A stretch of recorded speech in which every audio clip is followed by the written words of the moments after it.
Hello friends, आप लोग कैसे हैं। उम्मीद करते हैं आप लोग ठीक होंगे, आप लोग हेल्दी होंगे। फ्रेंड्स, इस वीडियो में हम बात करेंगे कि जो लीफ होती है और जो रूट होता है प्लांट में, उसका किस तरह से इफेक्ट पड़ता है ट्रांसपिरेशन पर। ट्रांसपिरेशन के बारे में आप जानते होंगे कि ट्रांसपिरेशन जो प्लांट होता है, प्लांट में जो लीफ में पोर्स होते हैं जिसको स्टोमेटा कहते हैं, तो उससे जो वाटर होता है वेपर बन के निकला करता है, तो इसी को ट्रांसपिरेशन कहा जाता है। तो ट्रांसपिरेशन पर किस तरह इफेक्ट पड़ता है किसी प्लांट की लीफ का और किसी प्लांट के रूट का, इस बारे में हम इस वीडियो में बात करेंगे। तो सबसे पहले अगर हम बात करें लीफ के बारे में, तो लीफ में चूँकि स्टोमेटा पाए जाते हैं और स्टोमेटा ओपनिंग एक तरह से होती है, पोर्स होते हैं कि जहाँ से वाटर वेपर बन के बाहर निकलता है। तो जिस प्लांट की लीफ जितनी चौड़ी होगी, जितना उस लीफ का ज़्यादा एरिया होगा, उतने ज़्यादा उसमें स्टोमेटा पाए जाएंगे, तो उसमें ट्रांसपिरेशन भी उतना ज़्यादा होगा। इसीलिए प्लांट्स अलग अलग तरह के प्लांट्स अलग अलग जगहों पर आप देखते हैं कि पाए जाते हैं।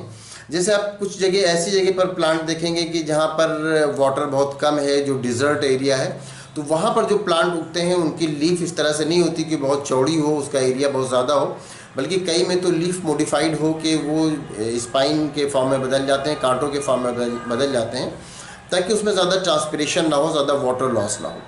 तो जो लीफ होता है उसका असर ट्रांसपिरेशन पर इस तरह से पड़ता है कि लीफ का एरिया ज़्यादा है, ज़्यादा चौड़ा है, तो उसमें ट्रांसपिरेशन ज़्यादा होगा, और अगर लीफ का एरिया कम है तो फिर उसमें ट्रांसपिरेशन कम होगा, क्योंकि उसमें पोर्स कम होंगे, ओपनिंग कम होंगे। जैसे पाइनस है, उसमें जो लीफ होती है निडल के फॉर्म में होती है।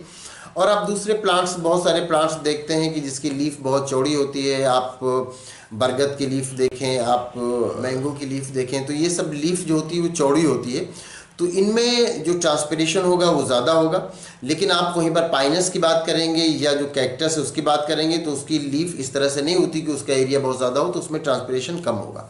तो जिस भी लीफ का एरिया जितना ज़्यादा होता है उसमें ट्रांसपिरेशन भी उतना ज़्यादा होता है, जिसका एरिया जितना कम होगा उसमें ट्रांसपिरेशन भी उतना कम होगा। और इसी तरह से आप देखते हैं कि प्लांट अलग अलग जगहों पर इसीलिए अलग अलग तरह से पाए जाते हैं कि वहाँ पर जो वाटर लॉस है वो बहुत ज़्यादा ना हो। आप डिजर्ट एरिया में देखेंगे वहाँ के प्लांट दूसरे होंगे। और उसके बाद अगर हम रूट की बात करें, तो रूट में भी ये होता है कि रूट का सरफेस अगर ज़्यादा है, रूट से हम जानते हैं कि प्लांट वाटर और मिनरल को एब्जॉर्ब करता है, तो रूट का अगर सरफेस ज़्यादा है तो वो जो प्लांट होगा वो ज़्यादा वाटर एब्जॉर्ब करेगा, और ज़्यादा वाटर एब्जॉर्ब करेगा तो ट्रांसपिरेशन भी ज़्यादा होगा। तो रूट के एरिया पर या रूट के सरफेस जो होता है उस पर ट्रांसपिरेशन भी उस पर डिपेंड करता है कि रूट से अगर ज़्यादा वाटर ले रहा है, रूट का एरिया ज़्यादा है, रूट का सरफेस ज़्यादा है और ज़्यादा वाटर अगर एब्जॉर्ब कर रहा है तो ट्रांसपिरेशन भी ज़्यादा होगा। और अगर रूट से कम वाटर एब्जॉर्ब हो रहा है तो फिर वहाँ पर ट्रांसपिरेशन भी कम होगा। अगर रूट का जो सरफेस है वो कम है और उससे वाटर कम एब्जॉर्ब हो रहा है तो फिर वाटर ऊपर कम पहुँचेगा और वहाँ पर ट्रांसपिरेशन कम होगा। लेकिन अगर रूट का एरिया ज़्यादा है तो ट्रांसपिरेशन ज़्यादा होता है। कई बार ये होता है कि जो रूट है वो जितना वाटर एब्जॉर्ब कर रहा होता है उससे ज़्यादा ट्रांसपिरेशन हो जाता है। जब टेम्परेचर ज़्यादा होता है, धूप ज़्यादा तेज़ होती है, गर्मी का मौसम होता है, तो फिर जितना रूट वाटर एब्जॉर्ब कर रहा है उससे ज़्यादा ट्रांसपिरेशन हो जाता है। और जब ऐसा होता है तो फिर उसकी लीफ, उसमें विल्टिंग आ जाती है, वो लटक जाती हैं, मुरझा जाती हैं। फिर उसके बाद जब शाम का टाइम होता है और टेम्परेचर थोड़ा लो होता है और फिर उसके बाद ट्रांसपिरेशन रेट कम हो जाता है, स्टोमेटा क्लोज होने लगते हैं, तो फिर क्या होता है, जो रूट है वो वाटर को एब्जॉर्ब करता है, तो फिर वो वाटर लॉस बहुत ज़्यादा नहीं होता, तो फिर उसकी लीफ जो है वो फिर पहले जैसी हो जाती हैं, फिर वो फ्रेश दिखने लगती हैं। अभी जो जब सनलाइट ज़्यादा थी तब उसमें विल्टिंग थी, अब उसमें विल्टिंग ख़त्म हो जाती है। तो चाहे लीफ हो और चाहे रूट हो, ये दोनों पर ट्रांसपिरेशन डिपेंड करता है। अगर रूट का एरिया ज़्यादा है, रूट से ज़्यादा वाटर एब्जॉर्ब हो रहा है, तो फिर उससे ट्रांसपिरेशन भी ज़्यादा होगा।